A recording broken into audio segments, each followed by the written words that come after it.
तो आज हम लोगों को हाइड्रोकार्बन पढ़ना बेटा कि हाइड्रोकार्बन में क्या क्या प्रॉब्लम हो रहा है आप लोगों को, या फिर कौन कौन से इंपॉर्टेंट क्वेश्चन है, ठीक है, उसको देख लेंगे। तो लास्ट क्लास में जीओसी और आइसोमेरिज्म चला था, ठीक है, जीओसी एंड आइसोमेरिज्म, ठीक है। तो जीओसी और आइसोमेरिज्म में कोई डाउट है किसी टॉपिक में, या कोई समझ में नहीं आ रहा, कुछ चीजें हैं ऐसी है ना जो डिफिकल्ट समझने में, तो उसको पूछ सकते हो आज, ठीक है। तो कुछ है बेटा डाउट इस तरह का जो तुम्हें समझ में ना आ रहा हो जीओसी और आइसोमेरिज्म में?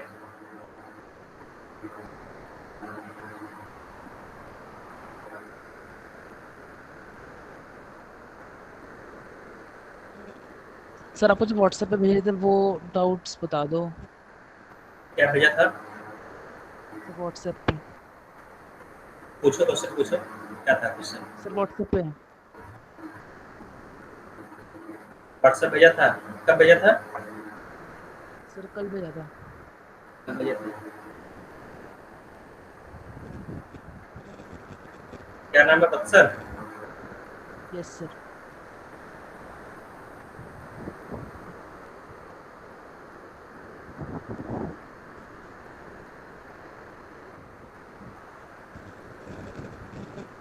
ये क्वेश्चन? Yes sir. सर इसका बी होगा। देखो ये पहली बात तो क्लियर नहीं दिख रहा है ना, तो यहाँ पर ये F माइनस है, yes sir. F minus Cl minus Na plus Li plus. Electron affinity क्या होता है बेटा? इलेक्ट्रॉन अफिनिटी, ठीक है, अगर इलेक्ट्रॉन अफिनिटी की बात करोगे, किसी भी सब्सटेंस का इलेक्ट्रॉन अफिनिटी होता क्या है तुम्हें मालूम होना चाहिए। इलेक्ट्रॉन अफिनिटी होता है the power of attracting an electron, ठीक है, जितना ज्यादा इलेक्ट्रॉन को अट्रैक्ट करेगा उतना ज्यादा इलेक्ट्रॉन गेन एंथैल्पी होगा, ठीक है। तो सुन यार बेटा, power of attracting of electron is known as electron gain enthalpy, और इसका जो डेफिनेशन है तो दिया ही गया बुक में, ठीक है। तो अगर न्यूटन, सर हाँ, तो सर इलेक्ट्रॉन इलेक्ट्रॉन गेन करने की सर गेन करने की टेंडेंसी नहीं होती। गेन करना है, इलेक्ट्रॉन को एक्सेप्ट करना है ना। तो अगर तुम जैसे यहाँ को देखो, गेन करने की टेंडेंसी।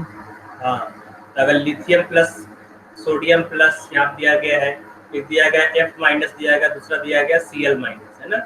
तो इन चारों में यस से सर।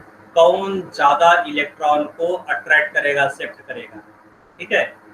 तो अब यहाँ पे कोई नेगेटिव चार्ज, पहले ही F माइनस है, Cl माइनस यहाँ पर, अगर तुम इलेक्ट्रॉन को ऐड करोगे यहाँ पे F माइनस में, या Cl माइनस के आउटर मोस्ट सेल में इलेक्ट्रॉन को ऐड करोगे, यहाँ पहले से नेगेटिव चार्ज है, तो यहाँ पर दोनों जो कॉन्फ़िगरेशन है वो इनर्ट गैस कॉन्फ़िगरेशन है ना।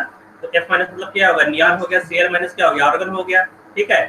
तो ये पहले से ही इनर्ट गैस कॉन्फ़िगरेशन है और ऊपर से इसके पर नेगेटिव चार्ज है, तो क्या ये इलेक्ट्रॉन को एक्सेप्ट कर पाएगा? ये दोनों नहीं कर पाएगा ना। Okay sir. तो F माइनस नीचे आ जहाँ पर जाएगा। नेगेटिव नेगेटिव है तो छोड़ ही दो यहाँ पर, ठीक है। अब बचा लिथियम और सोडियम, ठीक है। तो यहाँ पे लिथियम प्लस क्या होगा? लिथियम प्लस यहाँ पर है तो ये हो गया हीलियम कॉन्फ़िगरेशन, और सोडियम प्लस क्या हो गया बेटा? सोडियम प्लस अगर है तो ये नियॉन कॉन्फ़िगरेशन है, ठीक है। तो ये हीलियम कॉन्फ़िगरेशन बेटा, इसका जो साइज छोटा है, तो मालूम है ना कि जो सेकंड पीरियड एलिमेंट है उसका इलेक्ट्रॉन गेन एंथैल्पी कम होता है, ठीक है, बिकॉज ऑफ साइज। तो मोस्ट सबसे ज्यादा किसका होगा बेटा? Na प्लस का। तो electron gain enthalpy Na plus का सबसे ज्यादा होगा, आंसर होगा यहाँ पर Na प्लस, ठीक है। और कोई डाउट है किसी को?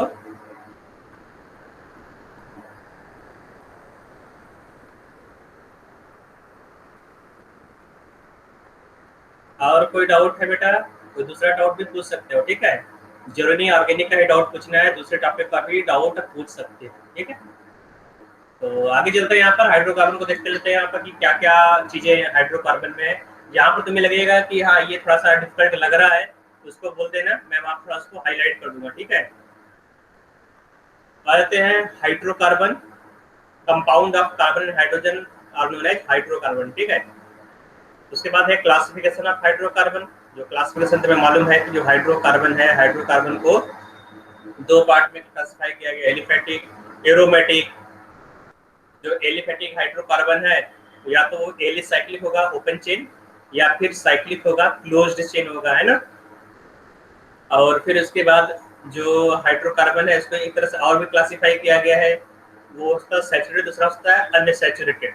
दोनों तरह से इसका क्लासिफिकेशन है, cyclic acyclic and saturated and unsaturated. तो सैचुरेटेड में क्या होगा, एल्केन होगा, अनसैचुरेटेड में क्या होगा, एल्कीन और एल्काइन। ठीक है। एरोमेटिक हाइड्रोकार्बन में एक होता है बेंजीनाइट, दूसरा होता है नॉन बेंजीनाइट। अगर हाइड्रोकार्बन में बेंजीन तुम्हें कहीं पर भी दिखाई दे रहा है, ठीक है, तो क्या होगा, बेंजीनाइट, या फिर बेंजीन का ही डेरिवेटिव हो तो ये बेंजीनाइट होगा। यहाँ तुम्हें क्लियर बेंजीन दिख रहा है, ये बेंजीनाइट होगा।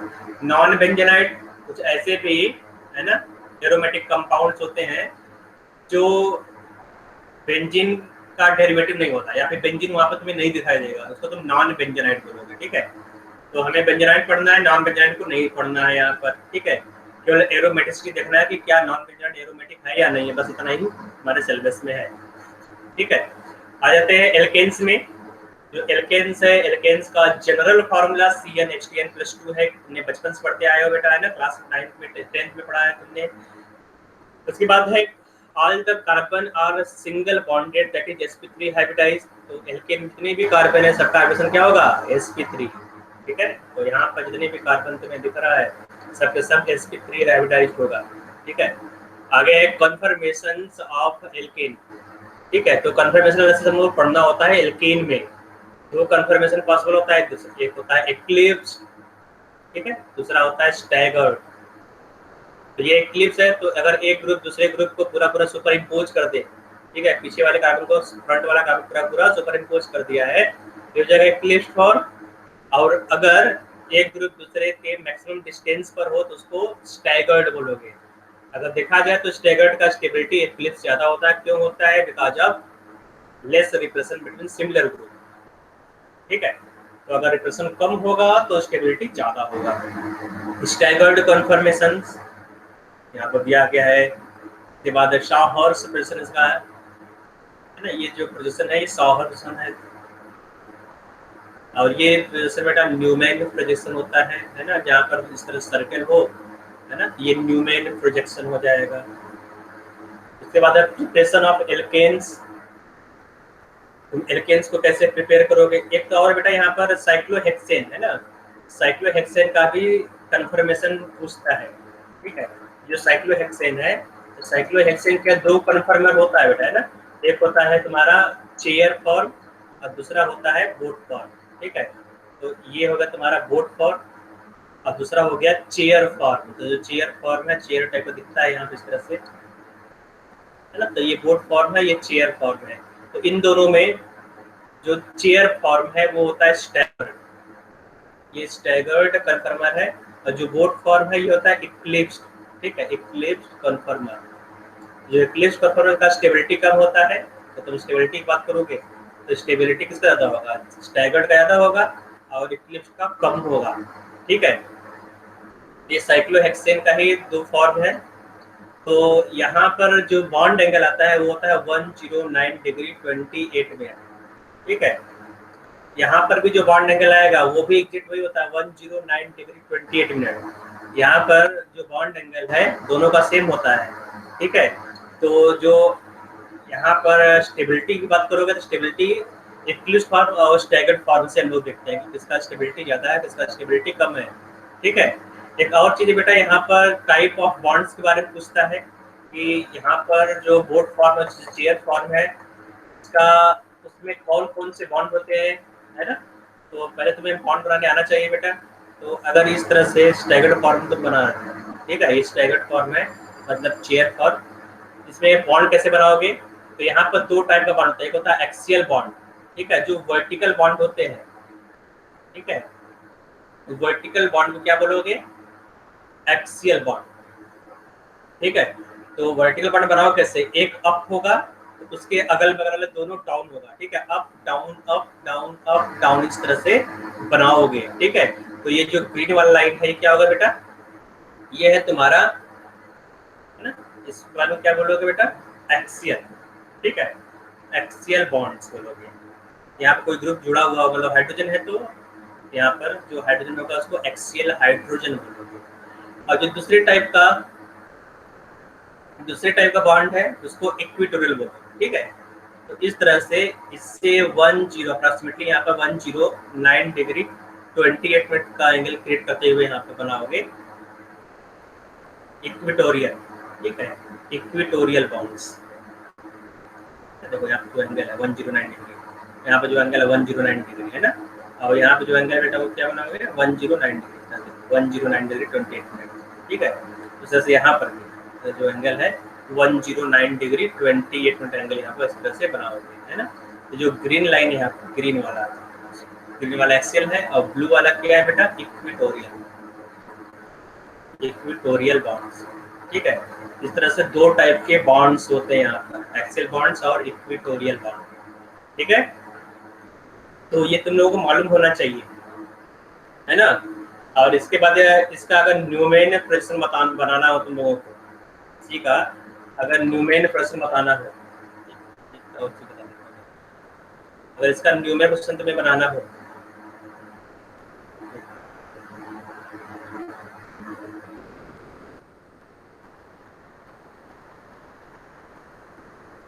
ठीक है।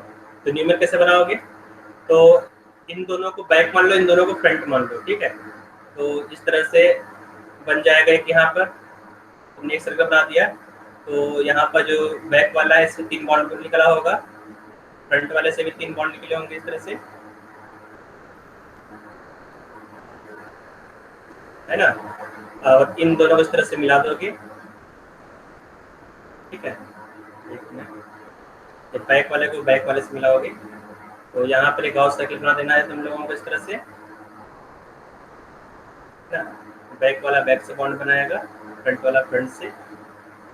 तो ये जो फॉर्म है ना, इसको तुम क्या बोलोगे, ये न्यूमेन प्रश्न ऑफ साइक्लोहेक्सेन है, ठीक है, न्यूमेन ऑफ प्रश्न ऑफ साइक्लो। तो ये जो चेयर फॉर्म का ही न्यूमेन प्रोजेक्शन है, ठीक है, चेयर फॉर्म का न्यूमेन प्रोजेक्शन है। तो इसमें किसी को डाउट है तो पूछ सकते हो।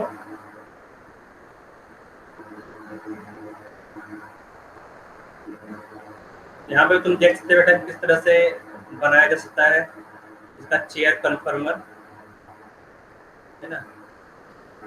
इसका जो चेयर कन्फर्मर है तुम यहाँ पर भी देख सकते हो।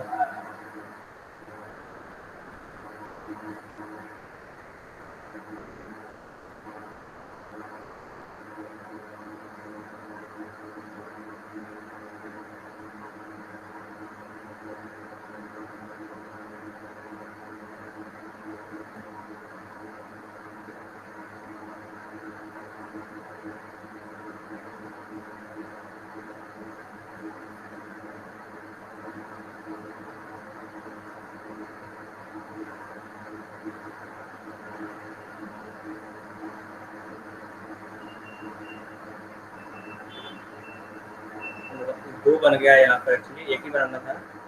ये जो चेयर फॉर्म है साइक्लोहेक्सेन का, ठीक है, तो देखो चेयर फॉर्म तो दिख रहा होगा, है ना। ये डाउनवर्ड चेयर है इस तरह से, ये देखो ये अपवर्ड चेयर है, ठीक है। अगर हाइड्रोजन दिखाना तो यहाँ पर हाइड्रोजन को भी तुम शो कर सकते हो, ठीक है, बाद में देखेंगे, यहाँ कुछ काम नहीं कर रहा है।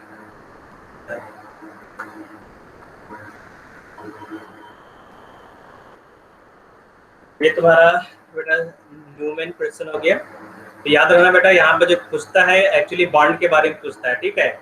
और ये भी याद रखना कि जो एक्सियल क्वेश्चन है, एक्सियल जितने भी एक्सियल क्वेश्चन है, एक्सियल क्वेश्चन पर केवल स्मॉलर ग्रुप आ सकता है, ठीक है। अगर कोई बल्कि ग्रुप है, बल्कि ग्रुप कहाँ पर आएगा बेटा, बल्कि ग्रुप हमेशा इक्वेटोरियल बॉन्ड्स में आता है, ठीक है। इक्वेटोरियल बॉन्ड्स पर क्या आएगा, बल्कि ग्रुप, ठीक है। इसको याद रखना। आगे प्रिपरेशन ऑफ एल्केन्स, तो प्रिपरेशन ऑफ एल्केन बेटा अलग अलग मेथड से है ना, कैसे तुम एल्केन को बना सकते हो। तो यहाँ पर क्या है, number 1 reduction of alkyl halides, इससे तुम बना सकते हो, है ना। तो जिंक एक्सियल तुमने ले लिया, तो जिंक एक्सियल क्या करेगा, नेसेंट हाइड्रोजन प्रोड्यूस करेगा। तो जो RX है, RX से रिड्यूस हो जाएगा RH में, RH यहाँ पर क्या लिथियम हाइड्राइड से रिएक्ट करके RH बना लेगा। और यहाँ पर भी क्या हो रहा है बेटा, यहाँ पर तुमने ट्राइब्यूटाइल टिन हाइड्राइड लिया है, तो ट्राइब्यूटाइल टिन हाइड्राइड भी यहाँ से जो हाइड्रोजन है, हाइड्रोजन को रिप्लेस करेगा, ये हाइड्रोजन इस X को यहाँ से रिप्लेस कर देगा, तो बन जाएगा RH, ठीक है। आगे है ग्रिग्नार्ड रीजन, बहुत ही इंपॉर्टेंट बेटा। ग्रिग्नार्ड रीजन है ना, हर रिएक्शन में काम देता है। तो RX को अगर तुम ग्रिग्नार्ड रीजन सेलेक्ट करा दोगे तो ये ग्रिग्नार्ड रीजन बन जाएगा। ग्रिग्नार्ड रीजन को वाटर सेलेक्ट करा दो। जब ग्रिग्नार्ड रीजन RLI या फिर RMGF वाटर से रिएक्ट करेगा तो ये एल्केन बना लेगा। यहाँ पर एल्केन है, ठीक है, ये एल्केन बन जाएगा। जनरेशन हाइड्रोजनेशन ऑफ एल्कीन, देखने में H2 प्रेजेंस में तुम यहाँ प्लेटम या तुम निकल भी ले सकते हो और पैलेडियम भी ले सकते हो, पैलेडाइट चारकोल भी ले सकते हो, है ना। तो ये सब यहाँ पर यूज किया जाता है, ठीक है। तो मेटल रिएक्ट, यहाँ पे तुमने मेटल लिया, मेटल हाइड्रोजन, ये क्या करेगा बेटा, डबल बॉन्ड को सिंगल बॉन्ड में कन्वर्ट कर देगा, ठीक है। तो यहाँ पर क्वेश्चन पूछेगा कि तो तुमने यहाँ पर एल्किल लिया है, ठीक है, मान लो यहाँ पर तुमने एल्काइन ले लिया या फिर एल्किल ले लिया, इस तरह से तुमने एल्किल ले लिया, ठीक है, एल्किल ले लिया। अब तुमने यहाँ पे क्या कर दिया, T2 पैलेडियम डाल दिया, है ना। तो यहाँ पर प्रोडक्ट क्या बनेगा तो पूछेगा। तो यहाँ पर इसका स्टीरियो केमिस्ट्री भी पूछ सकता है, ठीक है। तो H2 के जगह तुमने D2 लिया, in place of H2 you can use D2। जो रिएक्शन, जो केमिकल रिएक्टिविटी H2 का होता है वही ड्यूटेरियम का भी होता है। तो बस हाइड्रोजन या ड्यूटेरियम ऐड होगा। तो तुम्हें याद रखना चाहिए यहाँ पर सिन एडिशन होता है, मतलब दोनों ही ड्यूटेरियम, जो दोनों ही डी है बेटा, दोनों डी कहाँ पर ऐड होगा, दोनों ही डी सेम साइड दोनों डी ऐड होगा। तो अगर ये वेज में है तो ये वाला भी वेज में ऐड होगा, ठीक है, ये याद रखना, ठीक है। तो यहाँ पर सिन एडिशन होता है, syn addition, same side addition होगा, है ना। आगे है Wurtz reaction, Wurtz coupling reaction में इसको बोलते हैं। सोडियम, यहाँ पर तुम सॉल्वेंट लिखना भूल गए हो बेटा, तो यहाँ पर ईथर लिख लेना, जो सॉल्वेंट है ईथर या डाई इथाइल ईथर यूज करते हैं, डाई इथाइल ईथर बुक में दिया गया है ना, डाई इथाइल ईथर, या फिर केवल ईथर भी लिखा रहा है तो भी तुम समझोगे हाँ ये सॉल्वेंट दिया गया है वुड्स कपलिंग रिएक्शन का। तो सोडियम डाई इथाइल ईथर यहाँ पर कपलिंग हो जाएगा, तो तुमने यहाँ पे लिया बेटा, इसका भी कपलिंग हो गया। तो यहाँ पर एक ड्रॉबैक तुम्हें याद रखना पड़ेगा, जो वुड्स कपलिंग है, वुड्स कपलिंग से केवल और केवल इवेन एल्केन बना सकते हो, है ना। जो ऑड एल्केन है, ऑड एल्केन का प्रिपरेशन इस मेथड से अच्छा नहीं बनेगा। यहाँ पे जो यील्ड है ऑड एल्केन का वो कम होगा, ठीक है बेटा। ये बहुत बार पूछता है तो मालूम होना चाहिए, मतलब तुम इससे प्रोपेन नहीं बना सकते, है ना। मीथेन तो बना ही सकते, क्योंकि मीथेन में एक ही कार्बन है, तो नंबर ऑफ कार्बन 2 हो या फिर 2 का मल्टीपल हो तभी तुम बना पाओगे, ठीक है। तो अगर तुम्हें ऑड एल्केन बनाना तो ऑड एल्केन बनाने के लिए तुम कोरे हाउस मेथड का यूज करोगे। तो कोरे हाउस मेथड क्या लेते हैं बेटा, कोरे हाउस मेथड में RLI CuX सिलेक्ट करेगा, CuX RX से। तो यहाँ पर जो R है वो इस R से कपल बन जाएगा। यहाँ पे जो R प्राइम है ना, यहाँ पर ये देखो R प्राइम यहाँ पर दिया गया, तो यहाँ पर R लिखा गया, ठीक है। तो ये R प्राइम है। जो एल्काइल हैलाइड का R है वो ग्रिग्नार्ड रीजन के R से कपल हो जाएगा, यहाँ पर ऐसा कपलिंग हो जाएगा। अगर मान लो यहाँ पर CH3 है, CH3X दिया गया, तो CH3 इस R से कपलिंग कर लेगा, यहाँ बन जाएगा RCH3, ठीक है। तो यहाँ पर जो R है 1 डिग्री या 2 डिग्री होगा या 3 डिग्री होगा, लेकिन जो R प्राइम है वो प्राइमरी होना चाहिए। प्राइमरी क्यों होना चाहिए, क्योंकि यहाँ पर जो रिएक्शन है वो SN2 रिएक्शन होता है। तो जो एल्काइल हैलाइड यहाँ पर है ना, वो प्राइमरी 1 डिग्री होना चाहिए। तो अगर ये 3 डिग्री या 2 डिग्री है तो वहाँ पर एलिमिनेशन रिएक्शन हो जाएगा सब्स्टिट्यूशन के जगह पर। अगर सब्स्टिट्यूशन रिएक्शन कराना है एल्काइल हैलाइड से, तुम्हें एल्कीन बनाना है, तो R prime must be primary. आगे है डिकार्बोक्सिलेशन रिएक्शन। तो अगर तुम फैटी सोडियम सॉल्ट और फैटी एसिड को सोडा लाइम के साथ हीट करोगे, है ना, सोडा लाइम, इसको सोडा लाइम बोलते हैं, सोडा लाइम, है ना। तो ये कास्टिक सोडा से सोडा ले लिया गया और क्विक लाइम से लाइम ले लिया गया। ये CO क्या है, क्विक लाइम। तो क्विक लाइम क्या करेगा, NaOH में जो मॉइस्चर है उस मॉइस्चर को एब्जॉर्ब कर लेता है, ठीक है। तो ड्राई NaOH RCOOH से रिएक्ट करके एल्काइल हैलाइड बना लेगा, हाइड्रोकार्बन बना देगा। कोल्बे इलेक्ट्रोलाइटिक मेथड, तो कोल्बे इलेक्ट्रोलाइटिक मेथड में क्या यूज करते हैं बेटा, यहाँ पर तुम पोटेशियम सॉल्ट या फिर sodium salt of fatty acid use करोगे, ठीक है। Potassium salt of carboxylic acid, carboxylic acid को ही फैटी एसिड बोलते हैं। कार्बोक्सिलिक एसिड, उसका तुम इलेक्ट्रोलिसिस करा दो। जब इलेक्ट्रोलिसिस कराओगे तो यहाँ पर 3 गैस मिलेगा तुम्हें, ठीक है, RR, CO2 और H2। जो KOH है ये एक्वस सोल्यूशन में रह जाएगा, है ना। तो यहाँ पर H2 गैस लिबरेट होगा, CO2 गैस लिबरेट होगा, और जो तुमने एल्केन बनाया है वो यहाँ से निकलेगा। तो क्वेश्चन पूछेगा, है ना, कि एनोड पर कौन सा गैस लिबरेट होगा और कैथोड पर कौन सा गैस लिबरेट होगा, है ना। तो एनोड पर एनायन माइग्रेट करेगा, याद रहे बेटा, एनोड पर एनायन माइग्रेट करता है। अगर तुम इसको डिसोसिएट कराओगे तो COO माइनस बनेगा, और कैथोड पर कटायन माइग्रेट होगा, ठीक है। तो अब तुम इन दोनों को देख कर बताओ कि एनोड पर कौन सा गैस लिबरेट होगा इन तीनों में से। इन तीनों में से RR, CO2, H2, दीपाली बताओ बेटा, इन तीनों में से कौन सा गैस एनोड पर लिबरेट होगा।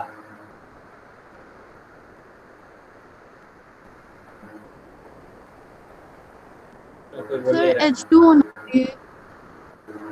H2 एनोड पर, है ना। हाँ H2 कैसे एनोड होगा बेटा, बेटा का जो कटायन है वो कैथोड पर, जो H प्लस है, H प्लस से ही तो H2 बनेगा।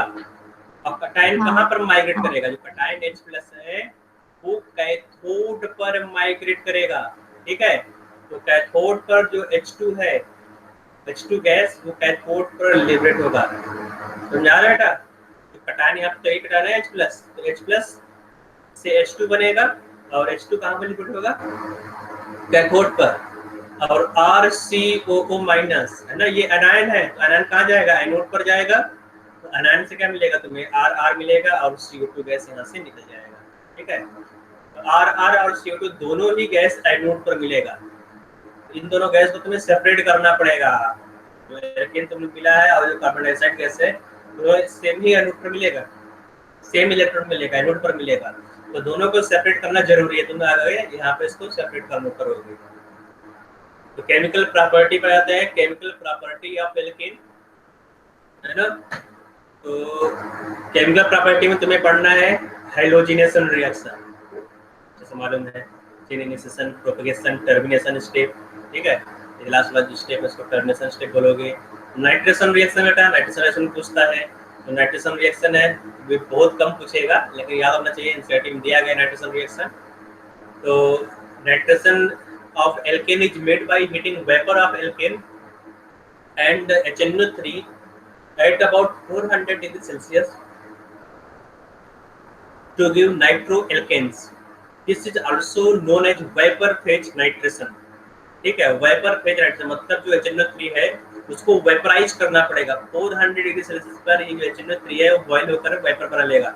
और मीथेन, मीथेन तो पहले से ही गैस स्टेट में है, तो ये वेपर से हीट करके फ्लूइड बना लेगा, ठीक है। इसलिए इसको वेपर फेज नाइट्रेशन बोलते हैं। हाँ बोलो बोलो बेटा। सर ये टेम्परेचर का क्या रोल होता है, मतलब टेम्परेचर याद करना जरूरी होता है। टेम्परेचर देखो याद करना जरूरी नहीं, बस डेटा लिख देना। बस ये देखो यहाँ पे लिखा हुआ वेपर फेज नाइट्रेशन। अगर टेम्परेचर 90 डिग्री सेल्सियस है ना, तो क्या ये रिएक्शन होगा। अगर मीथेन यहाँ पर है, मीथेन तुमने HNO3 लगा दिया, ठीक है। अब देखो HNO3 का जो बॉइलिंग पॉइंट है वो 100 डिग्री से ज्यादा ही होगा, है ना। जेड क्या है मुझे नहीं मालूम, जो बॉइलिंग पॉइंट ज्यादा होगा। तो अब ये तो लिक्विड स्टेट में है, और ये क्या बेटा गैसियस स्टेट में है। एक गैस में दूसरा लिक्विड में, तो दोनों को अगर दोनों मिलेंगे नहीं प्रोडक्ट कैसे बनेगा, है ना। दोनों को मिलना जरूरी है तभी प्रोडक्ट बनेगा आगे, ठीक है। दोनों मिलेंगे कैसे, जब इसको बॉयल करोगे, हीट करोगे, तो ये जो लिक्विड HNO3 है ये बॉयल हो जाएगा। बॉयल होने के बाद वेपर बनाएगा, वेपर से वेपरेट करेगा, ठीक है। इसलिए यहाँ पे बॉयल करना जरूरी है। तो जो टेम्परेचर है यहाँ पर, टेम्परेचर 100 डिग्री से ज्यादा होना चाहिए, ठीक है। तो अब दूसरा होता है यहाँ पर बेटा, टेम्परेचर का रोल स्टेट चेंज करने के लिए होता है, सबको सेम स्टेट में लाने के लिए। नहीं, एक तो तुम्हारा फेस चेंज हो गया। दूसरा क्या होता है बेटा, दूसरा होता है, एक होता है तुमने पढ़ा होगा potential energy versus reaction coordinate, है ना। तो अब ये तुम्हारा रिएक्टेंट है, ठीक है। रिएक्टेंट से तुम्हें प्रोडक्ट बनाना है, तो क्या रिएक्टेंट से डायरेक्ट प्रोडक्ट बन जाएगा? नहीं, तुम्हें इसको बनाने के लिए इस रिएक्टेंट का एनर्जी थ्रेशोल्ड एनर्जी इक्वल करना पड़ेगा। जैसे रिएक्टेंट का एनर्जी थ्रेशोल्ड एनर्जी इक्वल होगा, वैसे ही रिएक्टेंट प्रोडक्ट में कन्वर्ट हो जाएगा, है ना? पढ़ा होगा तुमने काइनेटिक्स में। इसका जो रिएक्टेंट है, रिएक्टेंट को कुछ एनर्जी देना पड़ेगा, और उस एनर्जी को एक्टिवेशन एनर्जी बोलते हैं। जब रिएक्टेंट का एनर्जी एक्टिवेशन एनर्जी इक्वल हो जाएगा तभी प्रोडक्ट बनेगा बेटा, है ना? तो पहला तो ये हो गया फेज चेंज करने के लिए। दूसरा, रिएक्टेंट मॉलिक्यूल का एनर्जी थ्रेशोल्ड एनर्जी को लाने के लिए तुम्हें इसको हीट करना पड़ेगा, उसको एनर्जी देना पड़ेगा, ठीक है? ये दो रीजन है, समझ में आया बेटा? Okay sir. हाँ, तो यहाँ पर कंसेप्ट याद में जरूरत नहीं, डेल्टा लिख दो। ओके, आगे याद देखो यहाँ पर कंबशन। तो कंबशन में देखो यहाँ पर alkanes burn readily with non luminous flame in presence of air or oxygen to give carbon dioxide and water along with the evolution of heat. combustion reaction answer reaction है। Aromatisation बेटा बहुत important है, ये mains में advance में हर जगह पूछता है, ठीक है? तो ध्यान दो बेटा, ये हेक्सेन लिखा गया है कि हेक्सेन है नहीं, ये 40 होना चाहिए, ठीक है? C6H14। तो अगर ये हेक्सेन दिया गया है तो ये हेक्सेन दिया गया, ठीक है? तो अगर इसको एरोमेटाइज करना हो तो यहाँ पर जो कैटलिस्ट है यहाँ पर लगा दोगे तो ये एरोमेटाइज जाएगा, यहाँ पर एरोमेटिक रिंग बन जाएगा, ठीक है? तो एरोमेटाइज के लिए तो तुम वैनेडियम ऑक्साइड या क्रोमियम ऑक्साइड या मॉलिब्डेनम ऑक्साइड में से कोई भी एक लोगे। High temperature high pressure, temperature याद करने की जरूरत नहीं है, याद रखो यहाँ पर हाई टेम्परेचर हाई प्रेशर। तो यहाँ पे जो टेम्परेचर है 500 डिग्री सेल्सियस है और प्रेशर 20 atm है, तो हाई टेम्परेचर हो गया और हाई प्रेशर हो गया। तो हाई टेम्परेचर प्रेशर पर वैनेडियम क्रोमियम या मॉलिब्डेनम ऑक्साइड प्रेजेंस में साइक्लोहेक्सेन बेंजीन में कन्वर्ट हो जाएगा। और ये रिएक्शन बेटा आगे भी दिया गया है, दो जगह ये रिएक्शन लिखा गया है, एक तो एल्केन लिखा गया है ये रिएक्शन, दूसरा बेटा बेंजीन में लिखा गया है, ठीक है? तुम आगे बेंजीन पढ़ोगे, बेंजीन में भी सेम रिएक्शन है, ठीक है बेटा? तो आगे चलते हैं।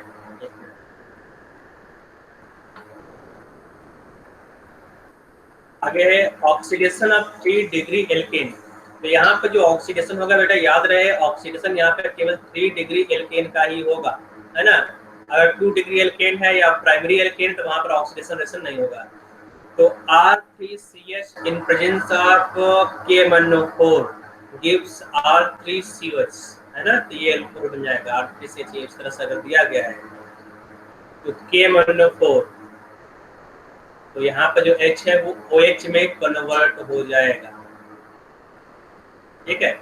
अगर प्राइमरी या सेकेंडरी है तो ये रिएक्शन नहीं होगा, तो इसको याद रख लेना बेटा। नेक्स्ट है एल्केन। बेटा इसमें कोई डाउट है तो पूछ लो। एल्केन में कोई एक चीज और होता है, जैसे हाइलोजेनेशन तुमने पढ़ा, हाइलोजिनेशन रिएक्शन, है ना? तो इसमें यील्ड भी पूछता है कि यील्ड किसका कितना होगा, कितना कम होगा, कितना ज्यादा होगा। तो तुमने दो टाइप का एल्केन ले लिया, है ना? तो किसका यील्ड कम होगा, किसका यील्ड ज्यादा होगा, ये पूछता है, इस टाइप का क्वेश्चन, है ना? तो यील्ड वाला जो क्वेश्चन है उसको देख लो। तो जैसे यहाँ पर दे दिया गया Cl2H, है ना? तो यहाँ पर दो टाइप का एल्केन बने, एल्काइल हैलाइड बने हैं। एक तो यहाँ पर सील लगा दो, ये 2 डिग्री होगा, दूसरा होगा प्राइमरी, लास्ट में या फिर यहाँ पर लगा दो, है ना? 1 डिग्री का लगा दो, मिल जाएगा प्राइमरी। अब पूछेगा यहाँ पर किसका यील्ड ज्यादा है, तो यील्ड मालूम करने के लिए जो फॉर्मूला है, फॉर्मूला याद रखना चाहिए। जो फॉर्मूला है ना, फॉर्मूला को याद करोगे तुम लोग, तो यहाँ पर जो यील्ड है परसेंटेज ऑफ एल्काइल हैलाइड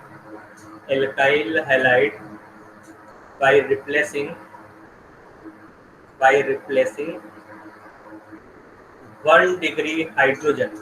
अगर 1 डिग्री हाइड्रोजन को हटा रहे हो तो percentage of alkyl halide would be equal to the number of 1 degree hydrogen multiplied by reactivity of primary hydrogen, यहाँ पर पी में लिख दे रहा हूँ 1 डी यहाँ पर, reactivity of primary hydrogen divide by number of primary hydrogen multiplied by reactivity of primary hydrogen plus number of secondary hydrogen multiplied by reactivity of secondary hydrogen plus number of tertiary hydrogen multiplied by reactivity of tertiary hydrogen multiplied bye 100। ठीक है, तो ये formula याद है ना तुम लोगों को? अगर याद नहीं है तो इसको याद कर लेना। तो जो रिएक्टिविटी है, तो रिएक्टिविटी याद है तुम लोगों बेटा? रिएक्टिविटी किसका ज्यादा होगा, किसका कम होगा? अगर रिएक्टिव बात किया जाए तो रिएक्टिविटी सबसे ज्यादा किसका होता है? तो रिएक्टिविटी होता है। तो अगर तुम बात किया जाए रिएक्टिविटी ऑफ क्लोरीनेशन रिएक्शन, ठीक है, तो अगर क्लोरीनेशन का रिएक्टिव पूछा जाए तो यहाँ पर reactivity of primary is to reactivity of secondary is to reactivity of tertiary is equal to 1:3.8:5 होता है ना। और अगर ब्रोमिनेशन रिएक्शन की बात किया जाए, ब्रोमिनेशन रिएक्शन में तो reactivity of primary is to secondary is to tertiary is equal to the 1:82:1600 होता है। ठीक है, तो ये रिएक्टिविटी फैक्टर है, तो इस फॉर्मूले को यूज करके तुम निकालोगे। याद बेटा फॉर्मूला? फॉर्मूला तुम्हारे नोटबुक में लिखवाया गया होगा और या तो पैकेज में होगा। ठीक है, तो फॉर्मूला एक बार देख लेना, इस पर क्वेश्चन पूछता है। ठीक है, कि कौन सा मेजर फिट होगा, कौन सा माइनर फिट होगा। जैसे क्वेश्चन अगर दे दिया जाए, है ना, इस तरह से अगर एक क्वेश्चन दे दिया जाए कि यहाँ पर दे दिया गया, यहाँ पर लिख दिया ब्रोमिनेशन। ठीक है, यहाँ पर ये ब्रोमिनेशन हो रहा है, ब्रोमिनेशन, और यहाँ पर कर दिया तुमने क्लोरीनेशन रिएक्शन। ठीक है, क्लोरीनेशन रिएक्शन जो प्रोडक्ट बेटा है ब्रोमिनेशन है, तो यहाँ पर ब्रोमीन लगा दोगे प्लस ब्रोमीन यहाँ पर बन गया, यहाँ पर तुमने क्लोरीन लगा दिया प्लस क्लोरीन यहाँ पर लग गया। ठीक है, तो पूछेगा what is which one is major product, A B C D. ठीक है, तो which one is major product among A B and C D. तो पहले तो ब्रोमिनेशन में बेटा, ब्रोमिनेशन में कौन मेजर प्रोडक्ट होगा, ये फार्मूला लगाओगे, फार्मूला से यहाँ पर जो ए है, ए यहाँ पर मेजर होगा। ठीक है, ए यहाँ पर मेजर होगा। ठीक है, उसी तरह से यहाँ पर आ जाओगे क्लोरीनेशन रिएक्शन में, तो क्लोरीनेशन रिएक्शन जो डी है, डी यहाँ पर मेजर होगा। तो देखना पड़ेगा तुम्हें कौन मेजर है कौन माइनर, इसी तरह तुम करोगे आगे तभी हो पाएगा। ठीक है, तो फार्मूला से मालूम चलेगा तुम्हें।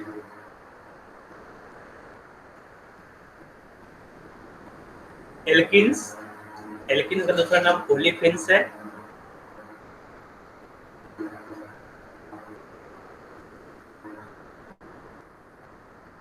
तो open chain saturated hydrocarbon with a general formula CnH2n, at least one carbon-carbon double bond, that is sp2 hybridization। ये तो क्लियर यहाँ तक है ना। आइसोमर विद सैचुरेटेड साइक्लोएल्केन्स, तो ये तुम्हारा एल्कीन है, ये सैचुरेटेड हाइड्रोकार्बन है। ठीक है, सैचुरेटेड हाइड्रोकार्बन साइक्लोएल्केन्स दोनों ये दूसरे के आइसोमर हैं। ज्योमेट्रिकल आइसोमर यहाँ पर होता है सिक्स ट्रांस, EZ भी होता है, बताया गया कल EZ। यहाँ पर तुम प्रायोरिटी देखोगे, हायर प्रायोरिटी अगर अपोजिट डायरेक्शन में तो E होगा, और अगर higher priority group same side है तो Z होगा। ठीक है, higher priority same side Z, higher priority opposite direction E। तो IUPAC नेमिंग में अगर सिक्स ट्रांस या EZ आ रहा है तो EZ लिखोगे यहाँ पर 2Z 2E, और यहाँ देखो यहाँ पर ये E फॉर्म है, ये E फॉर्म है, तो E1 ब्रोमो 1,2 डाइक्लोरो इथिलीन। ठीक है, तो जो स्टीरियो केमिस्ट्री है उसको पहले मेंशन कर दिया जाता है। ठीक है, हीट ऑफ हाइड्रोजनेशन, तो हीट ऑफ हाइड्रोजनेशन पूछेगा कि अलग अलग एल्केन है दिया गया है, इस तरह से यहाँ पर 1 2 3 तीन एल्केन दिया गया है, कहाँ पर हीट ऑफ हाइड्रोजनेशन ज्यादा होगा। याद रहे बेटा, जो जितना अनस्टेबल एल्कीन है वहाँ पर हीट ऑफ हाइड्रोजनेशन ज्यादा, मतलब ज्यादा एनर्जी रिलीज होगा। ठीक है, तो यहाँ देखो बेटा, यहाँ पर तुम एल्कीन देखो, जो एल्कीन है इसके रिस्पेक्ट में केवल 2 अल्फा हाइड्रोजन है। यहाँ पर देखोगे तो 6 अल्फा हाइड्रोजन है, ठीक है। यहाँ पर देखोगे, यहाँ पर भी 6 अल्फा हाइड्रोजन है। तो 2 अल्फा हाइड्रोजन लीस्ट स्टेबल हुआ तो हीट ऑफ हाइड्रोजन ज्यादा, ठीक है, -30.3 किलो कैलोरी। मतलब कि यहाँ पर अगर इसका मॉड्यूलस लोगे, मतलब यहाँ पे जो एनर्जी रिलीज होगा ज्यादा एनर्जी रिलीज होगा, ठीक है। अब यहाँ पे देखो इन दोनों में number of alpha hydrogen same है, तो यहाँ पर सिस ट्रांस देखोगे, जो सिस वाला है cis form less stable than trans form, तो ये लेस स्टेबल है इसलिए यहाँ पे ज्यादा एनर्जी निकलेगा, है ना। ट्रांस थोड़ा सा स्टेबल है इसलिए यहाँ पे थोड़ा सा कम एनर्जी रिलीज होगा, ठीक है। Order of heat of hydrogenation 1 butane 6 2 butane यहाँ लिखा गया है। ऑर्डर ऑफ स्टेबिलिटी, तो स्टेबिलिटी इसका उल्टा है ना, जो स्टेबिलिटी का ऑर्डर है वो उल्टा हो जाएगा heat of hydrogenation. Preparation of alkene, तो एल्कीन बनाने का अलग अलग मेथड है ना। उसमें नंबर 1 मेथड है क्रैकिंग ऑफ पेट्रोलियम। पेट्रोलियम को हाई टेम्परेचर पर अगर हीट करोगे, है ना, इसको क्रैकिंग बोलते हैं, पायरोलिसिस भी बोलते हैं इसको, ठीक है। क्रैकिंग या पायरोलिसिस, पायरोलिसिस मतलब होता है हाई टेम्परेचर पर किसी भी मॉलिक्यूल को ब्रेक करना। तो यहाँ पर जो हाइड्रोजन है, यहाँ पर भी CH होगा, यहाँ पर भी H होगा, तो ये बॉन्ड ब्रेक हो जाएगा, H2 यहाँ से निकल जाएगा, है ना, इसको पायरोलिसिस बोलते हैं। तो यहाँ पर प्योर प्रोडक्ट नहीं मिलता है, इसके साथ में यहाँ पर एल्केन मिलेगा, हाइड्रोजन गैस भी मिल रहा है ना। और कभी कभी ये जो कार्बन कार्बन चेन है ये भी टूट जाता है ना, तो एल्कीन मिलेगा, एथिलीन मिलेगा, जितने भी लोअर एल्केन है, साइक्लो एल्केन, एल्कीन सब मिलेगा यहाँ पर, ठीक है। मीथेन भी मिलता है यहाँ पर, तो लोअर हाइड्रोकार्बन और अनसैचुरेटेड हाइड्रोकार्बन सब मिलेगा यहाँ पर। इसलिए जो क्रैकिंग है, क्रैकिंग से हम लोग एल्कीन नहीं प्रिपेयर करते हैं, ठीक है। सेकंड है हाइड्रोजनेशन ऑफ एल्काइल हैलाइड। तो अगर एल्काइल हैलाइड का डीहाइड्रोहाइलोजिनेशन करोगे तो ये बनेगा, ठीक है। तो डीहाइड्रोहाइलोजिनेशन रिएक्शन, ये जो रिएक्शन है वो कीटो मैकेनिज्म को फॉलो करता है, याद रखना। यहाँ पर जो रिएक्शन मैकेनिज्म है वो कीटो है, इसलिए यहाँ पर सेटजेफ्रूल का यूज करोगे, ठीक है। तो सेटजेफ्रूल में क्या है, dehydration and dehydrohalogenation, the preferential order of removal of an hydrogen is 3 degree 2 degree 1 degree. मतलब जो एल्कीन बनेगा वो सैचुरेटेड या फिर मोर सब्स्टिट्यूटेड एल्कीन बनेगा, जहां पर सब्स्टिट्यूशन ज्यादा होगा वही एल्कीन बनाओगे, ठीक है। तो यहाँ पर OH है, बगल से H निकाल दोगे, कोई प्रॉब्लम नहीं, यहाँ पर ये एल्कीन बन गया। यहाँ पर देखो बेटा, यहाँ पर OH है, यहाँ से निकाल कर दोगे, इस तरह से एल्कीन बन गया ना। Order of reactivity of alcohol 3 degree 2 degree 1 degree. Order of reactivity of alcohol is उल्टा दिया गया, यहाँ पर 3 डिग्री का रेट पे ज्यादा होगा, 2 डिग्री 1 डिग्री, ठीक है। आगे चलते हैं, रिडक्शन ऑफ एल्कीन्स। यहाँ बेटा याद रखो, जो अल्कोहल है, अल्कोहल डीहाइड्रेशन ऑफ अल्कोहल में ये होता है SN1 रिएक्शन, ठीक है। और SN1 रिएक्शन का रिएक्टिविटी ऑर्डर क्या होता है, 3 डिग्री 2 डिग्री 1 डिग्री, है ना। ये रिएक्टिविटी ऑर्डर होता है SN1 रिएक्शन का, ठीक है। आगे लिखा हुआ reduction of alkyne, Lindlar's catalyst और सोडियम लिक्विड, हमने दोनों से ही बेटा यहाँ दोनों से ही तुम एल्कीन को एल्काइन को एल्कीन में कन्वर्ट कर सकते हो। तो जो लिंडलार्स कैटलिस्ट है, H2 palladium poison with BaSO4 and quinoline, इसको लिंडलार्स कैटलिस्ट बोलोगे। लिंडलार्स कैटलिस्ट से हमेशा सिस एल्कीन मिलेगा, और सोडियम लिक्विड अमोनिया यहाँ पर तुम्हें ट्रांस एल्कीन मिलेगा, ठीक है। ये सिस से ये ट्रांस है।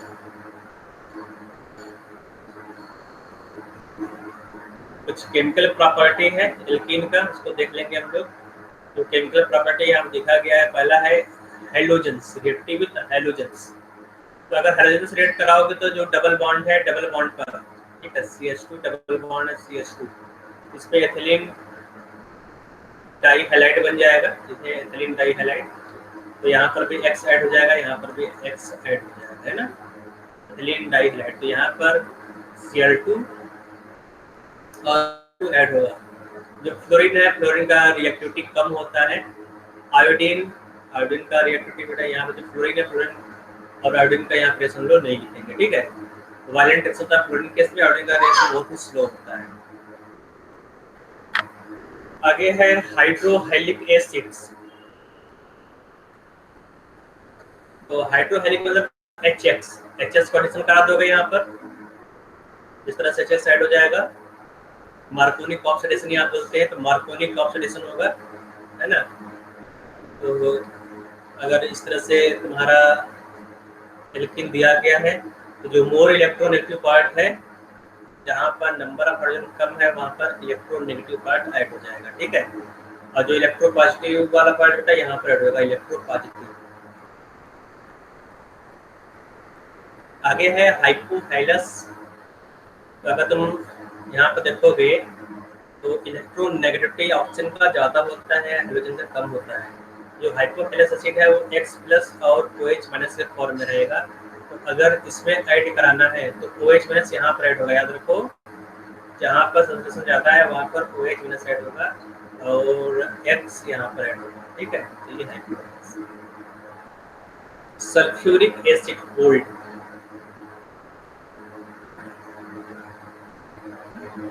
यहाँ पर H+ और ये माइनस के फॉर्म में ऑक्सीजन निकल जाता है, ठीक है। तो इसको ऐड करा दोगे तो यहाँ पर OH3H यहाँ पर ऐड हो जाएगा, H यहाँ पर ऐड हो जाएगा, ठीक है। तो मेरा जो तुम्हारा रिएक्टेंट है मैं ये ले रहा हूँ, और यहाँ पे जो एग्जांपल दिया गया है उसमें एथिलीन रिएक्टेंट दिया गया, CH2 दिया गया है, ठीक है। तो इस वाले एग्जांपल में क्लियर हो जाएगा कौन सा ग्रुप कहाँ पर ऐड होगा। वाटर, अगर डायरेक्ट वाटर तो लिया है HOH, delta minus delta plus, electronegative part बीच में, बोरेन, बोरान और हाइड्रोजन का इलेक्ट्रोनेगेटिविटी कंपेयर करोगे, hydrogen delta minus, boron delta plus, ठीक है। तो इस तरह से अगर डबल बॉन्ड है तो बोरान यहाँ पर ऐड होगा, हाइड्रोजन यहाँ पर। अभी भी 2 हाइड्रोजन है ना, तो 1 बाई 1 2 बार और ऐड होगा तो 3 बार ये वाला ग्रुप ऐड हो जाएगा, ठीक है। फर्स्ट टाइम तुम्हें ये मिलेगा, फिर 2 बार और ऐड कराओगे तो ये मिलेगा। आगे है हाइड्रोफॉर्मिक एसिड, सर यहाँ पर परऑक्सीफॉर्मिक एसिड है। जो परऑक्सीफॉर्मिक एसिड है इससे क्या बनेगा, तो ये दिया गया है, तुमने पर एसिड ले लिया, पर एसिड क्या करेगा, ये बना लेगा। और अगर तुमने इसको एसिडिक मीडियम में ओपन कर दिया तो ये ग्लाइकॉल बना लेगा, ठीक है।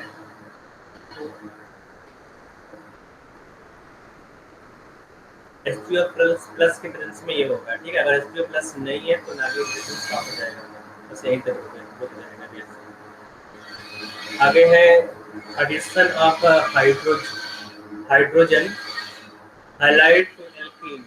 यहाँ पे जो ऊपर रिएक्शन दिया गया उसको रिटेन दिया गया है, उसका मैग्नीट्यूड दिया गया है। देखो यहाँ पर CH+ बनेगा, तो यहाँ पर जो रिएक्शन है, रिएक्शन यहाँ पर एडिशन रिएक्शन है, ठीक है, एडिशन रिएक्शन। और इंटरमीडिएट याद रखो बेटा, इंटरमीडिएट क्या बनेगा, intermediate is equal to carbocation. Intermediate यहाँ पर कार्बोकैटायन बनेगा, ठीक है। और कोई डाउट है यहाँ से पढ़ाई, इसमें कोई डाउट है? सर कुछ शोर आ रहा है अजीब सा पीछे से।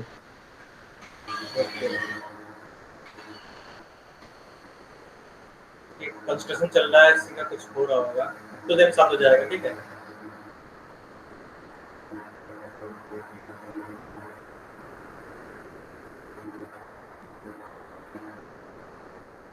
आगे है anti Markovnikov addition. Anti Markovnikov addition मालूम है कि HBr और पेरोक्साइड के प्रेजेंस में होता है। तो अगर HBr है तभी एंटी मार्कोनिक ऑफ एडिशन होगा, और अगर मान लो HCl पेरोक्साइड दिया गया है ना, तो वहाँ पर क्रॉसफेट या फिर एंटी मार्कोनिक ऑक्सीडेशन नहीं होगा। तो यहाँ पर जो रिएक्शन नहीं होता बेटा, फ्री रेडिकल रिएक्शन नेगेटिव का यहाँ पे इनिशिएशन है, प्रोपेगेशन है, टर्मिनेशन स्टेप है। ठीक है, तो इसको देख लेना, तो एनसीईआरटी में भी दिया गया है ना। यहाँ पर जो रिएक्शन नेगेटिव चलता है बेटा, फ्री रेडिकल चलता है। ठीक है, तो आगे यहाँ दिया गया addition of water to alkene. अगर वाटर को ऐड करोगे, addition of water to alkenes acid catalysed hydration. ऊपर वाला इसमें बेटा ये रिपीट हो गया, जो ऊपर वाला जो टेबल था वही टेबल यहाँ पर आ गया। ठीक है, टेबल नहीं रहना चाहिए यहाँ पर। तो इसके बाद ये वाला जो है एडिशन ऑफ वाटर नीचे दिया गया यहाँ पर। ठीक है, तो एल्कीन में तुमने वाटर को ऐड कर दिया तो एसिडिक मीडियम एडिशन होगा। तो इलेक्ट्रोनेगेटिव पार्ट है, बीच में ऐड होगा इलेक्ट्रोनेगेटिव, है ना। ऑक्सीमर्कुरेशन डीमर्कुरेशन। तो ऑक्सीमर्कुरेशन रिएक्शन में जो रिएजेंट याद रखना बेटा, H2O HgOAc वोल्ट वाइज होता है। ठीक है, और यहाँ पर कभी कभी बेटा यहाँ पर देखो, इसका जो रिएक्शन मैकेनिज्म दिया गया है इतना इंपॉर्टेंट है नहीं रिएक्शन मैकेनिज्म यहाँ पर।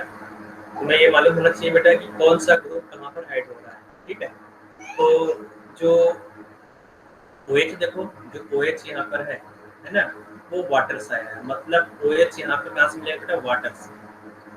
जो H मिला बेटा वो डीमर्कुरेशन से आया, मतलब NaBH4 से H मिलेगा।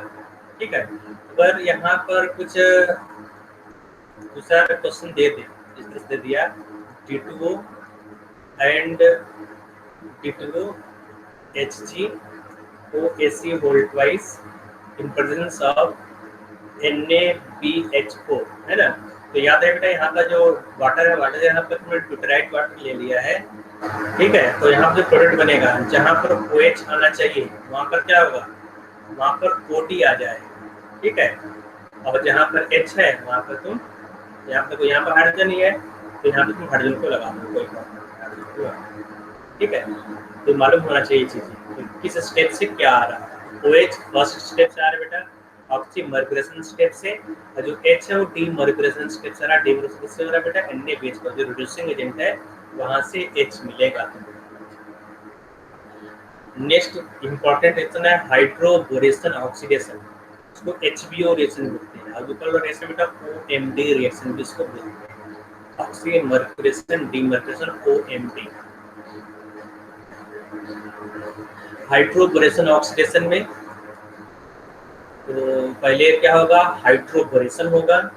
तो हाइड्रोबोरेशन से देखो H पहले यहाँ पर ऐड हो गया। ठीक है, तो H कहाँ से मिलेगा, हाइड्रोबोरेशन स्टेप से। जो OH आ रहा है कहाँ से आ रहा है बेटा, H2O2, जो ऑक्सीडाइजिंग एजेंट है H2O2, वहां से OH आ रहा है। ठीक है, जो फर्स्ट स्टेप है, फर्स्ट स्टेप से H आएगा और सेकंड स्टेप से OH आएगा। तो फर्स्ट स्टेप में क्या है बेटा, B2H6 जो डाइबोरेन है, डाइबोरेन THF जो है बेटा, वहां से तुम्हें H मिलेगा, और H2O2 OH माइनस, है ना। ये सेकंड स्टेप है, सेकंड स्टेप में OH मिलेगा। तो अगर यहाँ पर भी कुछ आइसोटोपिक लेवलिंग कर दिया क्वेश्चन में, आइसोटोप बदल दिया यहाँ पर, तो फर्स्ट स्टेप में यहाँ ले लिया तुमने B2D6 ले लिया, और सेकंड स्टेप में H2O18, ठीक है, H2O18 O2 O18 OH minus ले लिया। तो जो फर्स्ट स्टेप है, फर्स्ट स्टेप से हाइड्रोजन मिलेगा, यहाँ हाइड्रोजन यहाँ पे ड्यूटेरियम है, तो फर्स्ट स्टेप से ड्यूटेरियम मिल जाएगा, ड्यूटेरियम तुम यहाँ लगा दोगे। सेकंड स्टेप से क्या मिलेगा, OH मिलेगा, OH यहाँ पर क्या है बेटा O18, ठीक है, O18H लगा दोगे यहाँ पर। तो मालूम है बेटा किस स्टेप से क्या मिल रहा है। तो ये यहाँ पर इम्पोर्टेंट है दोनों रिएक्शन, और दोनों रिएक्शन दो बार एनसीईआरटी में दिया गया है। पहला तो हाइड्रोकार्बन में, दूसरा जो ये रिएक्शन है रिपीट हुआ है तुम्हारा, ये सेम रिएक्शन अल्कोहल में। ठीक है, तो दोनों में ही है प्रिपरेशन ऑफ अल्कोहल में, तो इसलिए इसका इम्पोर्टेंस ज़्यादा है। Hydrogen addition in non polar solvent, ठीक है, hydrogen addition in non polar solvent. Bromine को ऐड करा दोगे यहाँ पर in presence of CCl4 room temperature, याद करो यहाँ पे जो टेम्परेचर है रूम टेम्परेचर, मतलब रूम टेम्परेचर। ठीक है, तो विसनल डाइक्रोमाइड बनेगा। Rapid declaration of bromine is a test of alkene and alkynes. तो ये एल्कीन और एल्काइन का टेस्ट भी है। अगर ब्रोमीन डिक्लोराइज हो रहा है इसका मतलब वहां पर पाई बॉन्ड जरूर होगा, ठीक है। तो कार्बन कार्बन डबल बॉन्ड या सिंगल बॉन्ड का टेस्ट होता है। ये CCl4 है, प्रोटीन CCl4। इतना समझ में आ रहा है बेटा? दूसरा यहाँ पे तुम्हें ध्यान देना है कि ये जो रिएक्शन है ना, ये भी E2 रिएक्शन है। E2 यहाँ पर एंटी एडिशन होगा। एंटी एडिशन मतलब एक साइड ब्रोमीन इस साइड ऐड होगा, दूसरा ब्रोमीन अपोजिट डायरेक्शन में ऐड होगा। तो ये एग्जांपल हम ये वाला ले लेते हैं तो क्लियर रहेगा यहाँ पर, है ना। मतलब तुमने यहाँ पर ब्रोमीन CCl4 ले लिया, CCl4 जो एडिशन होगा वो एंटी एडिशन होगा, मतलब एक वेज में ऐड होगा, दूसरा डैश में ऐड होगा, ठीक है। और इसका जो रिएक्शन मैग्नीट्यूड भी दिया गया है, यहाँ देखो एक ब्रोमीन इस साइड, दूसरा ब्रोमीन अपोजिट डायरेक्शन में ऐड होगा। तो यहाँ पर है ना, और दूसरा बैक साइड से पैक कर रहा है। तो ये जो ट्रायंगल है यहाँ से ओपन होगा, रिंग ओपन होगा, और ब्रोमीन एक इस साइड रहेगा, दूसरा लेफ्ट हैंड साइड रहेगा, ठीक है। आगे hydrogen reaction in aqueous medium. तो यहाँ पर हाइड्रोजन बनेगा। हाइड्रोजन को बोलते हैं। तो Cl2 वाटर को मिल जाता है। फर्स्ट स्टेप में H2 ऐड होगा, ये ट्रायंगल बना लेगा, यहाँ पर H2 ऐड हुआ, और नेक्स्ट स्टेप में वाटर अटैक आएगा, ट्रायंगल ओपन करेगा, ठीक है। जब ट्रायंगल ओपन होगा तो इस तरह से बन जाएगा। याद रहे बेटा, यहाँ पर भी E2 मैग्नीज चलता है। E2 तो मैग्नीज के अलावा यहाँ पे याद रखना है कि जो एडिशन है ना, वो एंटी एडिशन होगा। E2 नहीं होगा यहाँ पर, ये एडिशन हो रहा है यहाँ पर, तो एडिशन एलिमिनेशन होता है E2, तो ये एंटी एडिशन होगा। एंटी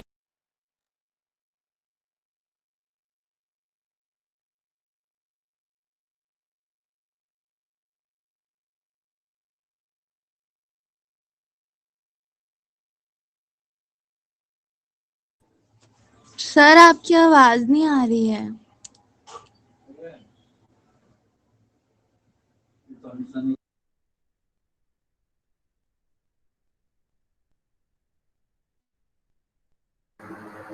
आवाज आया? हेलो हाँ आ रही है, बेटा, कब से आ बात रही हुई है आपका? सर थोड़ी देर पहले ही। यहाँ से? हाँ यहाँ से तो आ गया था सर। ओके ठीक है, तो आगे चलते हैं। यहाँ पर आगे है सिन हाइड्रोक्सिलेशन, फॉर्मेशन ऑफ डाइओल्स, ठीक है। तो याद रहे बेटा, जो सिन हाइड्रोक्सिलेशन है, दोनों OH सेम साइड अगर ऐड हो रहा है डबल बॉन्ड के, है ना, उसको सिन हाइड्रोक्सिलेशन बोलोगे। इसके लिए जो रेजेंट यूज करते हैं वो होता है बेयर्स रेजेंट, ठीक है। ये बेयर्स रेजेंट है। तो ये Baeyer's reagent CH2 double bond CH2, Baeyer's reagent के प्रेजेंस में क्या होगा, सिन हाइड्रोक्सिलेशन या ग्लाइकॉल बनेगा, इथाइलिन ग्लाइकॉल, ठीक है। बेयर्स रेजेंट के अलावा तुम ऑस्मियम टेट्राऑक्साइड NaHSO3 वाटर भी यूज कर सकते हो। दोनों का रेजेंट का जो काम है दोनों का सेम है, ठीक है। दोनों में सिन डाइऑल बनेगा, ठीक है। यहाँ पर सिन हाइड्रोक्सिलेशन होगा और डाइऑल्स बनेगा। से यहाँ पर दे दिया जाए एग्जांपल इस तरह से, है ना, और लिख दिया गया बेयर्स रेजेंट, ठीक है। तो बेयर्स रेजेंट क्या होगा, दो OH सेम साइड ऐड हो जाएगा, यहाँ पर भी OH ऐड होगा और यहाँ पर भी OH सेम साइड में ऐड हो जाएगा, ठीक है। तो ये प्रोडक्ट बनेगा। नेक्स्ट इंपॉर्टेंट क्वेश्चन यहाँ पर है ओजोनोलिसिस, ठीक है। का बहुत सारा क्वेश्चन पूछता है क्योंकि एनसीईआरटी में भी ढेर सारा क्वेश्चन दिया गया है, तो मेंस में तो पूछेगा ही पूछेगा। तो ओजोनोलिसिस का क्वेश्चन, जितना भी क्वेश्चन मिले ओजोनोलिसिस का कर डालना, ठीक है। तो बस ओजोनोलिसिस में याद रखो, जहां पर तुम्हें डबल बॉन्ड दिखाई दे, डबल बॉन्ड को O देकर ब्रेक कर दो, ऑक्सीजन देकर ब्रेक कर दो, ठीक है। ऑक्सीजन दे दिया, अब इस पार्ट को तुमने ब्रेक करके अलग कर दिया। CH3 C double bond O CH3 C double bond O CH3 हो गया। इसके अलावा यहाँ देखो ये वाला पार्ट, है ना, ये वाला पार्ट, यहाँ पर C डबल बॉन्ड हो, यहाँ पर C डबल बॉन्ड हो, ठीक है। तो क्या हो जाएगा, ये बन गया। और फिर लास्ट में क्या, CH3 C double bond O CH3 C double bond O, ये दो मोल बन जाएगा, ठीक है। तो अलग अलग उससे अलग अलग तरह से फ्रेम कर सकता है। इसलिए यहाँ पे दे दिया इसका एनालिसिस कराओ, है ना। तो तुम्हें यहाँ पर जो डबल बॉन्ड जहाँ भी दिखाई दे उसको ओ देकर ब्रेक कर दो, बस तुम्हारा प्रोडक्ट बन जाएगा। एल्काइन, तो एल्काइन तो जनरल प्रॉपर्टी यहाँ पे दिया गया है, पढ़ लेना, ठीक है। Saturated open chain hydrocarbon with general formula unsaturated, ठीक है। Unsaturated open chain hydrocarbon with general formula CnH2n 2-, ठीक है। At least one double bond, one triple bond group, that is sp hybridization is present throughout the chain. Physical properties of alkyne are similar to those of the corresponding alkenes. आगे है preparation. Preparation के लिए तुमने एक method पढ़ा होगा, dehydro hydrogenation reaction, ठीक है। तो इसमें फिर समझ सकते हैं। दूसरा है डिहाइड्रो विसरल डाइहाइड, ये भी सेम है ना। यहाँ तुमने जिंक ले लिया, जिंक OH, तो ये एक टाइप का कपलिंग रिएक्शन है, ठीक है। जैसे वुड कपलिंग था उस तरह से यहाँ पर कपलिंग रिएक्शन है। तो यहाँ पर X है तो तुमने जिंक ले लिया, अल्कोहल यहाँ तुमने ले लिया ROH, तो ये Zn(H2) अलग हो जाएगा, यहाँ पर डबल बॉन्ड आ जाएगा, है ना। तो यहीं पर दिया गया है। तो अब यहाँ पर जो X है ना, तो जिंक तुमने 2 मोल ले लिया, तो यहाँ पर सब सब निकल जाएंगे, तो ट्वाइस Zn(H2) बन जाएगा और 2 पाई बॉन्ड बन जाएगा, ठीक है। 1 2 तो ये बन जाएगा हमारा 2 ब्यूटाइन, ठीक है। यहाँ पर दिया गया। नेक्स्ट है सब्स्टिट्यूशन रिएक्शन। तुम सब्स्टिट्यूशन रिएक्शन करा कर भी तुम एल्काइन बना सकते हो, ठीक है। CH ट्रिपल बॉन्ड NaNH2, तो यहाँ से जो हाइड्रोजन है वो निकल जाएगा, ठीक है। तो बन जाएगा तुम्हारा ये न्यूक्लियोफाइल। न्यूक्लियोफाइल यहाँ पर अटैक करेगा कार्बन के बाद, Br- निकल जाएगा, ठीक है। तो C4H9 Br- क्या जाएगा बेटा, C ट्रिपल बॉन्ड CH आ जाएगा, ठीक है। ये तुम्हारा बन जाएगा। तो ये जो रिएक्शन है SN2 रिएक्शन, याद रखो SN2 रिएक्शन। यहाँ पर फर्स्ट स्टेप में तुमने सोडामाइड दिया है, सोडामाइड स्ट्रॉन्गर बेस है, एसिडिक प्रोटॉन को निकाल लेगा। नेक्स्ट है from calcium carbide. Calcium carbide को वाटर से हीट करो, ये क्लास 10th में दिया गया कार्बन, है ना। तो कैल्शियम कार्बाइड को जब वाटर से हीट करोगे तो जो वाटर है वाटर एल्कलाइन हो जाएगा और एसिटिलीन बनेगा।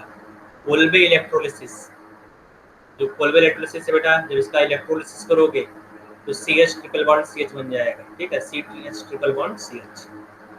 तो कोल्बे इलेक्ट्रोलिसिस होता है बेटा, जो कार्बन कार्बन का कपलिंग हो जाएगा। तो डबल बॉन्ड यहाँ पहले से बना था, है ना। तो यहाँ पर भी रेडिकल बनेगा, यहाँ पर रेडिकल, दोनों ये क्या होगा, कपल हो जाएगा, ठीक है। तो C ट्रिपल बॉन्ड C बन जाएगा यहाँ पे एक्सपेंशन। तो कोल्बे इलेक्ट्रोलिसिस मेथड ये है। केमिकल प्रॉपर्टी इसका वही है जो एल्कीन का था, है ना। एल्कीन का जो केमिकल प्रॉपर्टी था लगभग वही है। यहाँ पर भी मार्कोनिक ऑक्सीडेशन होगा, anti Markovnikov oxidation, H12 peroxide में हाइड्रेशन। बस याद रखो जब हाइड्रेशन कराओगे यहाँ पर एक कैटलिस्ट Hg2+ लेना पड़ेगा, मर्क्यूरिक ऑक्साइड लेना पड़ेगा Hg2+, ठीक है। या फिर HgSO4 यूज करोगे। मरकरी के प्रेजेंस में ये रिएक्ट करेगा, क्योंकि जो ट्रिपल बॉन्ड है, ट्रिपल बॉन्ड का रिएक्टिविटी डबल बॉन्ड से कम होता है ना। ये लेस रिएक्टिव होता है, लेस रिएक्टिव, ठीक है। डबल बॉन्ड जो होता है मोर रिएक्टिव होता है ट्रिपल बॉन्ड से, मोर रिएक्टिव, ठीक है। ये मालूम होगा, double bonds are more reactive than triple bonds. तो अगर इसका रिएक्टिव कम है तुम्हें यहाँ पर कैटलिस्ट लेना पड़ेगा। तो यहाँ पर कैटलिस्ट HgSO4 है या फिर मर्करी 2+ है। एडिशन ऑफ बोरान, यहाँ पर तुम बोरान उसका ऐड करोगे। बोरान को ऐड करने के बाद जब डीबोरेनेशन करोगे यहाँ पर, ठीक है। तो यहाँ से अगर H है, अगर तुमने एसिटिक एसिड लिया है तो यहाँ पर H आ जाएगा, अगर तुमने H2O2 लिया है तो यहाँ पर, है ना, OH आ जाएगा, ठीक है। अगर तुमने एसिटिक एसिड लिया तो H आएगा, H2O2 क्या देगा बेटा, H2O2 क्या देगा, OH देगा। तो यहाँ पर OH जाएगा, तो जब OH आएगा बेटा यहाँ पर लास्ट में OH, है ना। तो ये क्या है, इनॉल है, और इनॉल कीटो में कन्वर्ट हो जाएगा तो कीटो फॉर्म, ठीक है। उस तरह से यहाँ पर तुमने वाटर को ऐड कराया, CH डबल बॉन्ड CH, यहाँ पर OH, तो ये इनॉल है और इनॉल क्या हुआ, कीटो में कन्वर्ट हो गया, है ना। तो ये बन जाएगा तुम्हारा एल्डिहाइड, ठीक है। तो हाइड्रेशन में और addition of boron hydride followed by NaOH, दोनों में ही कीटोन बनेगा, तो मतलब एल्डिहाइड बनेगा। ऑक्सीडेशन, KMnO4 प्रेजेंस में जब ऑक्सीडाइज करोगे तो तीनों बॉन्ड को OH OH OH देकर ब्रेक करोगे, ठीक है, याद रखो। तो तुम यहाँ पर इसको ऑक्सीडाइज करते हो KMnO4 के प्रेजेंस में, तो जो तीनों बॉन्ड है तीनों बॉन्ड को OH OH OH देकर ब्रेक करोगे, है ना। जब OH OH देकर ब्रेक करोगे तो यहाँ से बेटा एक हमारे पास 3 OH रहेगा नहीं, वाटर निकल जाएगा, क्या बचेगा, C डबल बॉन्ड OH, है ना। तो ये भी क्या होगा, C डबल बॉन्ड OH, मतलब यहाँ पर एसिड बन जाएगा, तो यहाँ पे एसिड दिया गया है, ठीक है। सॉल्ट बन गया क्योंकि यहाँ पर मीडियम है, बेसिक मीडियम है, इस एसिड का सॉल्ट बन जाएगा, पोटेशियम सॉल्ट। ओजोनोलिसिस, ओजोनोलिसिस तुम्हें मालूम है, O देकर ब्रेक करोगे, ट्रिपल बॉन्ड अगर है C ट्रिपल बॉन्ड C, तो डबल बॉन्ड को O देकर ब्रेक कर दोगे, है ना। तो यहाँ पे C डबल बॉन्ड O आ जाएगा, C डबल बॉन्ड O, और अगर अगल बगल, है ना, एक ही इस तरह से, है ना, कार्बन के अगल बगल अगर C डबल बॉन्ड O हो या फिर OH हो, यहाँ पे इस तरह से अगल बगल OH हो, या फिर डाईऑल हो, है ना, वो एसिडिक मीडियम में ये वाला बॉन्ड वीकर बॉन्ड होता है, तो एसिडिक मीडियम में ये बॉन्ड टूट जाएगा और हीट करोगे। तो यहाँ देखो बेटा, तुमने यहाँ पर हाइड्रोलिसिस किया है, हाइड्रोलिसिस एसिडिक मीडियम हाइड्रोलिसिस करोगे, जो बीच वाला बॉन्ड वो तोड़ दिया लास्ट में। पहले क्या हुआ था बेटा, इस तरह से दिया गया था, तुम्हारा एल्काइन है, ओजोनोलिसिस कराया, जब ओजोनोलिसिस करोगे यहाँ पर तो C डबल बॉन्ड O बनेगा, ये वाला जो बॉन्ड है वो वीकर बॉन्ड है, इस बॉन्ड का तुमने हाइड्रोलिसिस करा दिया, ठीक है। इसको OH OH देकर ब्रेक कर दोगे, इसको OH OH देकर ब्रेक करोगे, क्या बनेगा बेटा, C double bond O OH, है ना, C double bond O OH, ये बन जाएगा।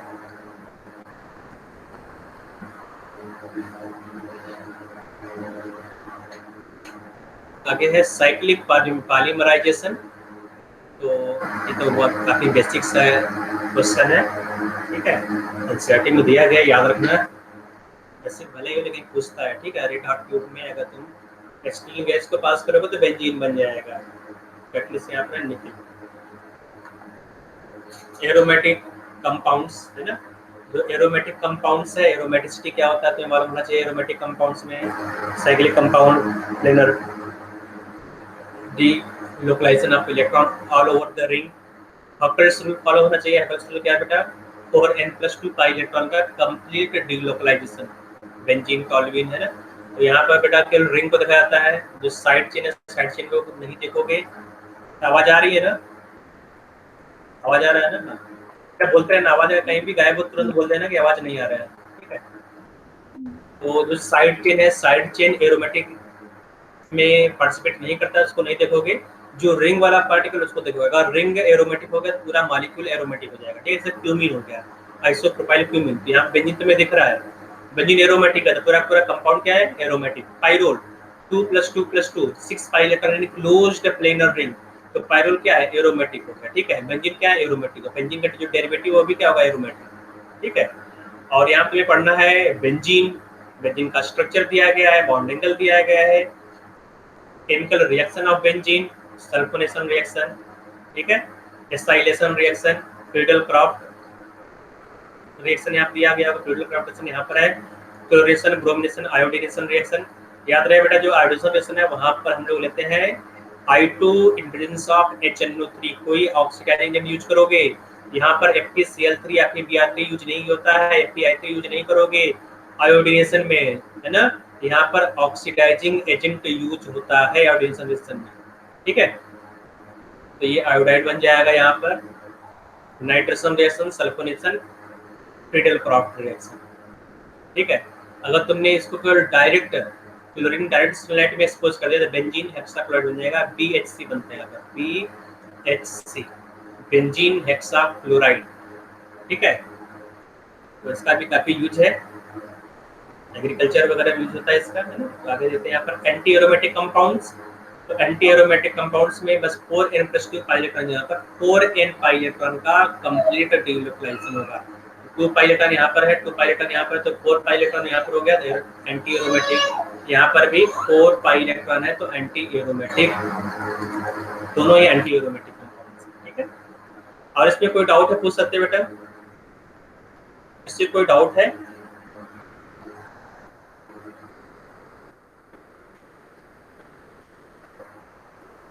सर एक बार वो एंटी एरोमेटिक वाला दोबारा दिखा दीजिए। एंटी एरोमेटिक देख लो बेटा। एंटी एरोमेटिक में क्या होगा, जो हकर्स रूल पूरा फॉलो होगा, पूरा का पूरा जो एरोमेटिसिटी वाला जितने भी रूल है 1 2 3 रूल फॉलो होगा। जो फोर्थ रूल है, फोर्थ रूल में क्या होगा बेटा, 4n pi electron, D location of 4n pi electron, ठीक है। तो अगर 4n पाई इलेक्ट्रॉन का डी लोकेशन हो रहा है तो वो एंटी एरोमेटिक होगा, ठीक है।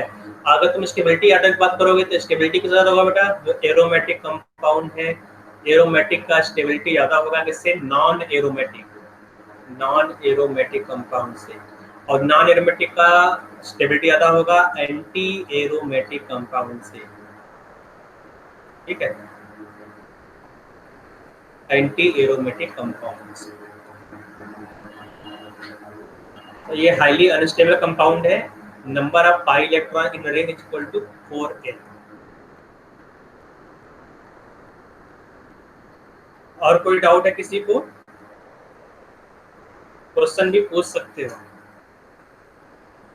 ठीक है। तो नेक्स्ट क्लास में हम लोग आगे पढ़ेंगे, आगे जो नेक्स्ट चैप्टर है वो है एल्काइल हैलाइड, ठीक है।